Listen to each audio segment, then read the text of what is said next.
Clare Briegal. It's very nice to be here. This report outlines the work of the staff and volunteers who deliver the INF strategic game plan under the direction of the INF board. The 5 pillars outlined in the plan define the areas in which we focus our efforts and resources, and these are effective governance and administration, thrilling world-class events, sustainable global development, quality officiating worldwide, and quality coaching worldwide. And in this report, I will reflect on these 5 areas and bring members up to date with the current activities. In this, my first report as CEO, I would like to begin by thanking the board for welcoming me to the INF and thank the staff of the Secretariat as well for all their hard work. So just in case you don't know what our staff look like, I thought I'd show you a picture of them. And there has been a little bit of change in the office since I was appointed.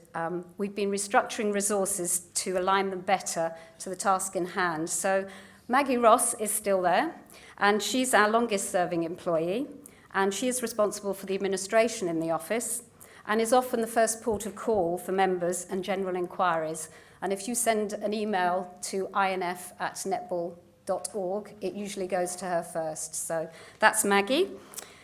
The second picture is of Angela Sanderson, and she joined us as financial accountant on a part-time basis in November 2013.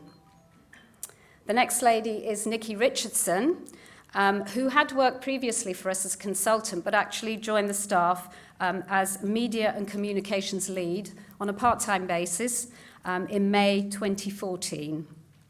And then, as you've already been introduced to Christina, at the end of 2014, following the review of umpiring, the INF board approved the recruitment of an international umpiring manager, and Christina joined us in April and is here at Congress. And she'd love to meet you all while she's here. On the regional development side, sincere thanks must go to Sarah Pickford, Global Development Manager, who left the INF in March 2014, for all her hard work during her time with the Federation. Our Regional Development Manager in Africa, Joan Smith, is based in Namibia, and she works alongside Africa Netball to develop our game in this region. And Joan is here with us during Congress and for the duration of the tournament. So one of the key projects for INF since 2012 has been to increase and enhance the profile of INF and the sport. Using the brand new INF brand image, we're building a stronger profile for netball within the international sporting community. The new look, developed by the INF Commercial Working Group, is stylish and modern and befits the world governing body for the largest women's team sport in the world. New innovative communications have been developed reflecting this strong corporate image as part of the INF marketing strategy. Our aim is to increase significantly the engagement that we have with our members, that's you, and our key stakeholders, that's the rest of the world that we interact with. Our clear messages are that netball is the leading women's team sport in the world. Netball empowers women and girls worldwide to be the best that they can be, whether as athletes, coaches, umpires, or administrators.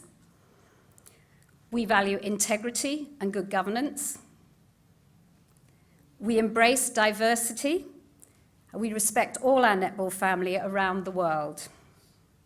Netball is thrilling and fun, and netball is our game. We have worked to be more proactive whilst remaining responsive to our members' need. And the board has invested time and resources into developing netball's profile. And I'm going to just show you each of the new communication media that we've been using. So INF's website was relaunched in March 2013, and since coming on board, Nikki has developed the website beyond its origins as a corporate brochure to providing up-to-the-minute information on our game. The website is a central resource for our members and for all those who wish to find out more about netball. I thought you might like to know that the most popular pages are the world rankings and the rules, and those two account for each for 8% of the traffic on the website. We have up to 20,000 users per month, and our peak so far was during the Commonwealth Games, but I expect us to smash that in the next week. During 2015, our corporate communications have moved on again. We now have a digital corporate brochure, which this is the front cover of, which we use when meeting with key stakeholders, partners and sponsors, including the IOC.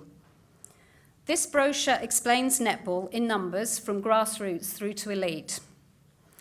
It outlines our core values and links to videos depicting INF and member development projects worldwide to show the work that we do to empower women and girls. And it finishes with a personal perspective from our president, Molly, and an invitation for sponsors and partners to join us and make it your game. Following Congress, I will email the link to this brochure to all our members so that you may use it when developing your story. Netball World magazine has evolved from a once-a-year printed publication to an interactive digimag.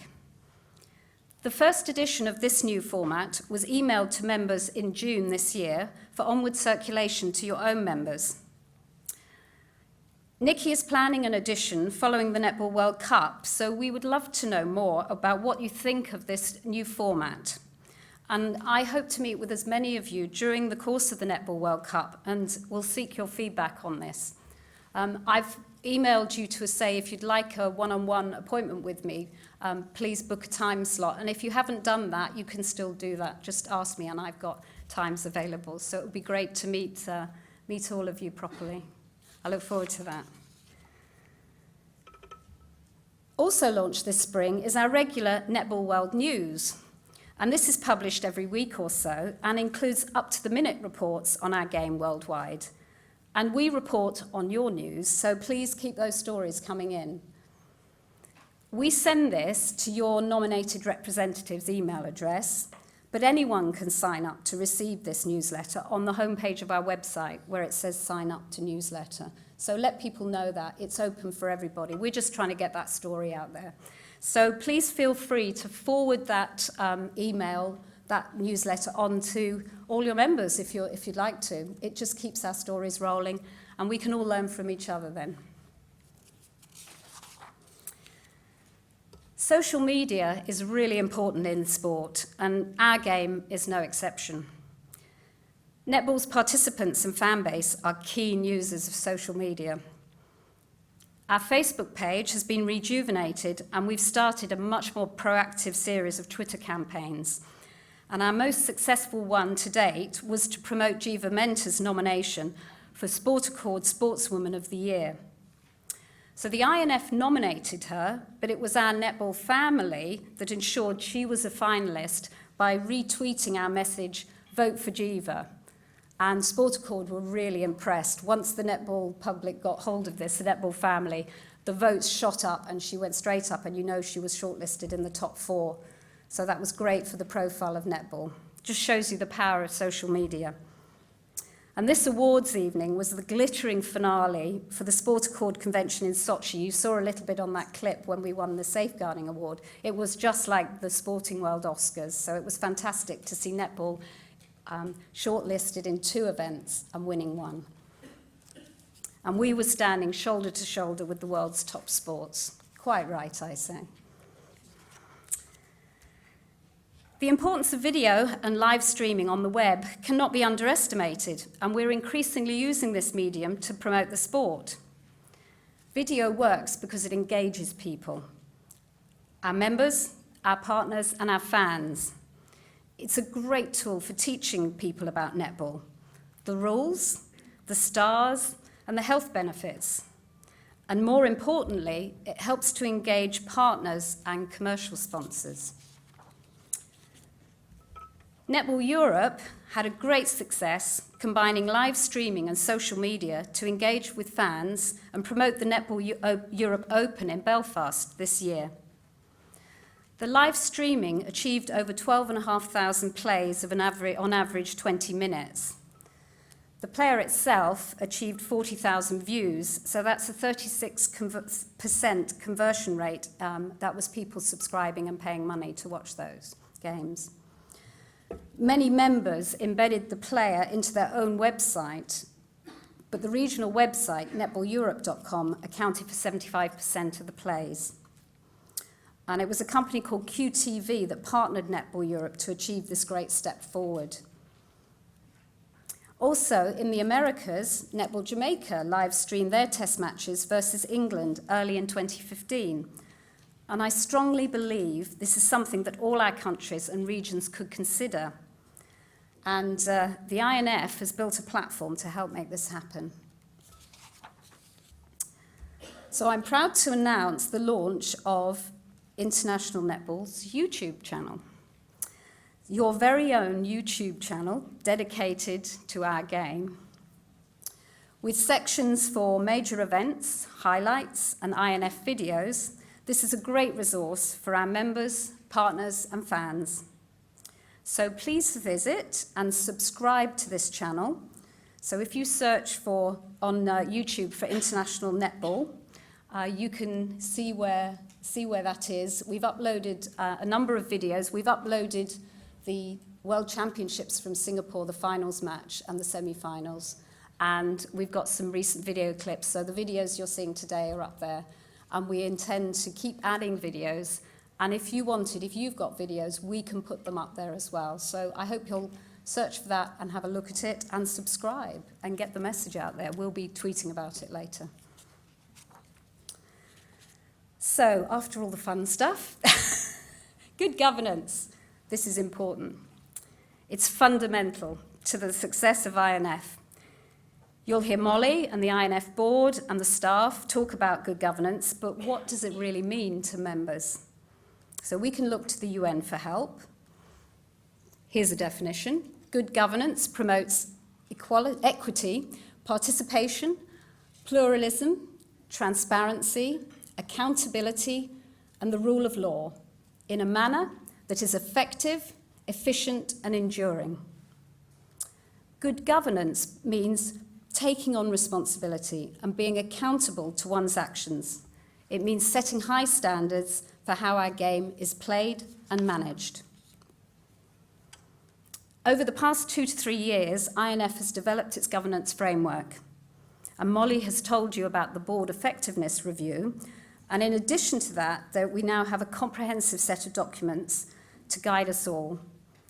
Beginning with the memorandum and articles that were reviewed at Congress in 2013, there's a hierarchy of regulations, codes, guidelines, and policies in place. And these may all be found on the document library of the INF website. So beginning with the memorandum and articles of the INF, those form the company's constitution.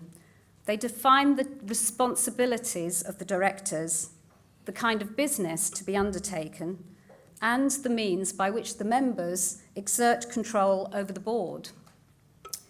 These may only be changed by special resolution by members, either at Congress or by the email voting system. Regulations, rules, and codes are mandatory and must be followed by members. For example, our anti-doping rules, updated and relaunched in January 2015 to ensure compliance with the latest WADA code. Guidelines offer general advice to members, such as our pregnancy guidelines for those involved in our sport. And policies are a course or a principle of action adopted or proposed by INF, such as the travel expenses policy. So I hope you can see how they all fit together. However, I do recognise this may be your response to governance. However, I suggest you think again if that's your response, because if you aspire to attract sponsors and partners to help you develop netball in your country, then you need to make sure that you can demonstrate your own organisation is run effectively in a clear and transparent way. Ask yourself, can you demonstrate equity, participation, pluralism, transparency, accountability, and the rule of law in a manner that is effective, efficient, and enduring? Tomorrow, we are delighted to have a guest speaker from EY Sweeney, a division of Ernst & Young, and he's going to speak to us on this very topic. So listen and learn. I hope that will be a very interesting topic for you. So, the INF board, and in particular Molly and I, are working hard on behalf of you, our members, to develop relationships with partners and sponsors who recognise the strengths of our game, the uniqueness of our message, and the opportunities that this may bring them. We have confidence that we have the right profile and communication tools to engage them and a clear message to promote. We recognise the ongoing support of our official ball supplier, Gilbert, our partners UK Sport, and the Australian government, but we're looking to increase the reach of our programme significantly. Later, you will hear from our Finance Director, Anne Todd, on the financial position of the INF, and you will see why it's critically important that we increase our income. Our ambition is to have a regional development manager in each of our 5 regions. We have seen the benefit of Joan Smith's work in Africa, not only in increasing member numbers, but also the profile and substance of our game, and we wish to support all of our regions in the same way and emulate this worldwide. We're seeking more partners to put their hands up and say, I want to be a part of this. Netball, my game. Our world-class events remain a key attraction to sponsors and partners. In each 4-year cycle, we have 1 Netball World Cup, 1 Under-21 Netball World Youth Cup, and the Commonwealth Games. And this year, of course, we have the Netball World Cup, which we are so looking forward to. In 2012, FISU held its first World University Netball Championships in Cape Town, South Africa. And in 2016, the second edition will take place in Miami, Florida. The national university sports bodies in all your countries have been written to by the event to invite them to send a team. And if you'd like to find out more about this event, please contact the stand in the Congress welcome area when you're having your coffees and lunches. Representatives from the Netball World Youth Cup 2017 from Botswana will be addressing Congress this afternoon. Early in 2015, we announced that England Netball will host the 2019 Netball World Cup, and the organising committee will be presenting to you today as well. The Fast 5 Netball World Series 2012 to 2014 was a great success in Auckland. I wrote to members to ask for expressions of interest to host the series from 2016 through to 2018, and a number of member countries have done just this. This afternoon, we would like Congress to review Fast 5 and think about how we should develop the event going forwards.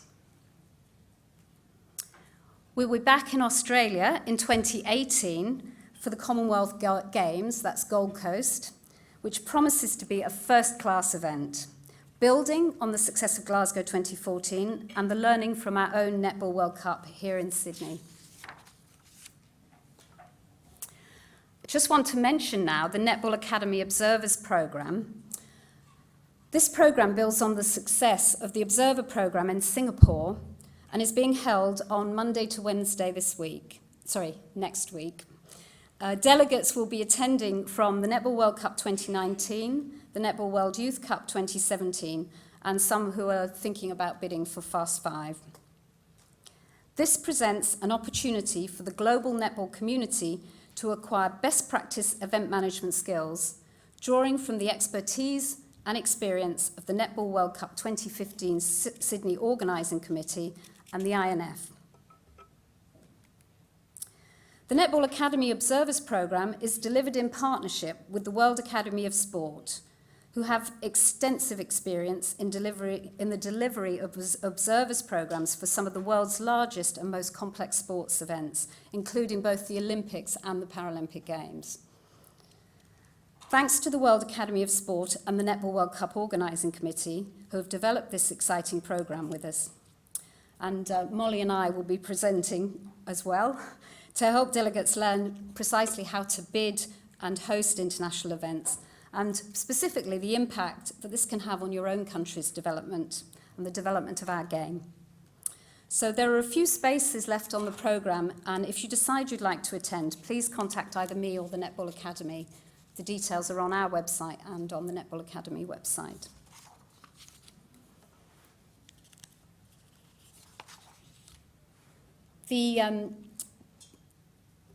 The sheet here just tells you that you can actually attend either 1, 2 or 3 days, so you don't need to attend for the whole programme. And if you'd like to talk through what's being covered on each day, I can do that.